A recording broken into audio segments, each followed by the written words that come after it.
A 33-year-old Lethbridge man has been sentenced to life in prison for a vicious attack on two Aboriginal men in 2008. It was the second time that Bradley Francis Gray was sentenced for the beating death of George Many Shots 4 years ago. But the Alberta Court of Appeals overturned the original conviction of second-degree murder and then replaced it with a reduced charge of manslaughter. Gray's lawyer was calling for a reduced sentence, somewhere in the neighborhood of 5 to 8 years behind bars. But as Terry Vogt reports, the Crown and the judge disagreed. On the steps of the Lethbridge courthouse, family members of beating victim George Many Shots expressed relief after hearing that his attacker, Bradley Gray, would serve the maximum penalty.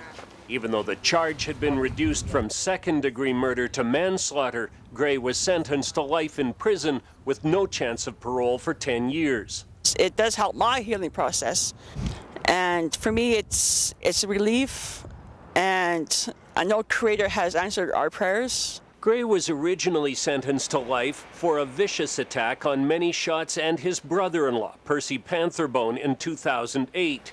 He's already served 2 years for aggravated assault.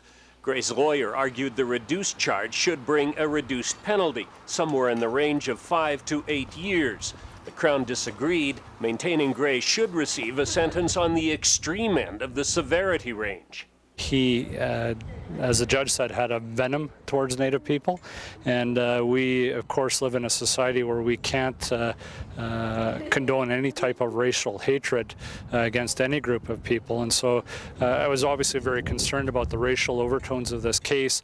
I was also concerned, of course, because this involved a very high degree of violence. Justice was served today, but we weren't, it's still in our hearts. He took something from us, and it was my brother. And it's going to take a long time for us to recover. Just before sentencing, Bradley Gray stood and read a short statement to the court. He said he was sorry that this has been terrible for the families, and he apologized to his own family for the pain and the stress that he has caused them. Gray also said he was prepared to accept the court decision. Terry Vogt, CTV News, Lethbridge. Now, there's no indication yet whether Gray will appeal today's sentencing.